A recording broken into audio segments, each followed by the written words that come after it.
Hi, my name is Rick, and thank you for joining me on this No Perfect Parent podcast, where I just share a few of the tips I learned in my parenting journey.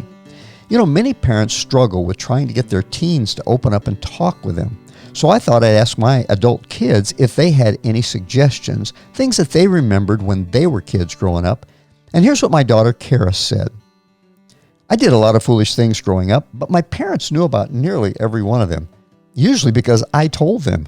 I know that's not the norm. Most kids withdraw during teen years. I wanted to have an open relationship with my parents, but so did all my friends. I remember conversations with teenage friends who expressed a desire to share their questions and doubts and dumb mistakes with their parents. So why did I feel free to do so when many of my friends were afraid to? Well, I think it's because when I opened up to them, they didn't freak out. When I came confessing some dumb or dangerous thing, they may have completely freaked out on the inside, but they never showed it on the outside. They would stay calm, discuss the situation, how I could avoid it next time. They'd pray with me if necessary, and it was done. The fact that they didn't freak out made me willing to talk with them. It made them approachable. Well, here are my thoughts on what she had to say. You know, it surprised me that she said most of her teenage friends wanted to confide in their parents. Because those kids sure don't act like it, do they?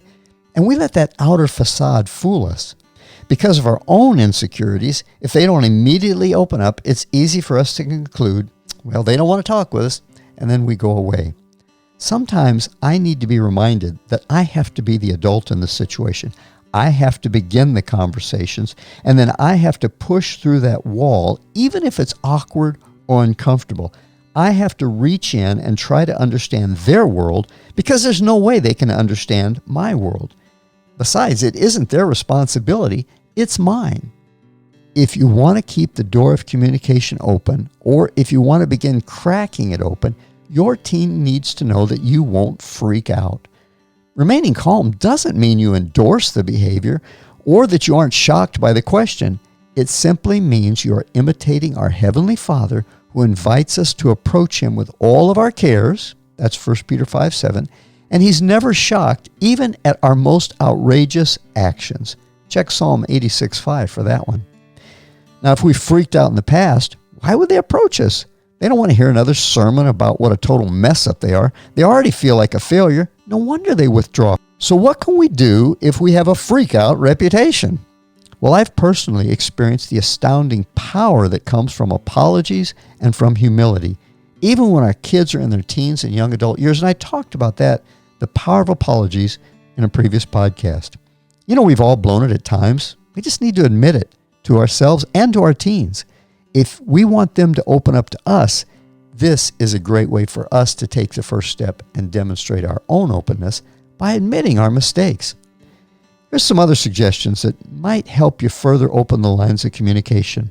First of all, you might just invite them to listen to this podcast and then talk with them about it. You might ask them if they feel like they can talk with you about any problems that they're facing. Do they feel they can ask you any question about anything? And then finally, if not, ask what you can do to help become a safe parent.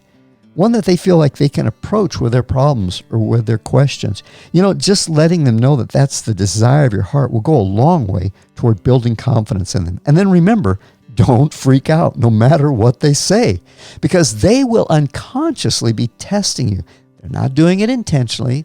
They're not trying to push your buttons, but unconsciously, they're going to be testing to see if it's safe to open up to you a little bit, and then a little bit more. And if we immediately launch into a rebuke or a sermonette, boom, they're going to shut down. Just listen. If our kids don't feel safe to approach us, they're going to find their answers somewhere else, usually from their friends who are just as clueless as they are. But you can guarantee their friends aren't going to say, well, you know, I just don't know. Why don't you talk to your parents about that? Nah, their friends are going to give them authoritative answers that are probably wrong. We want our kids to come to us. No one in the world knows them better or cares more about them than us. But for our kids to openly share their deepest concerns and struggles, they have to feel safe talking to us. Just like we can feel safe. No rejection, no lecture. We can feel safe bringing our cares and questions and confessions to our Heavenly Father. Psalm 103 says this, "As a father has compassion on his children, So the Lord has compassion on those who fear him. Psalm 62 says, "O my people, trust in him at all times. Pour out your heart to him, for God is our refuge." We want our kids to have that same attitude toward us and toward the Heavenly Father. Well, I hope this podcast has been helpful. If so, why don't you share it with someone that you know would benefit from it, and take a moment to subscribe below.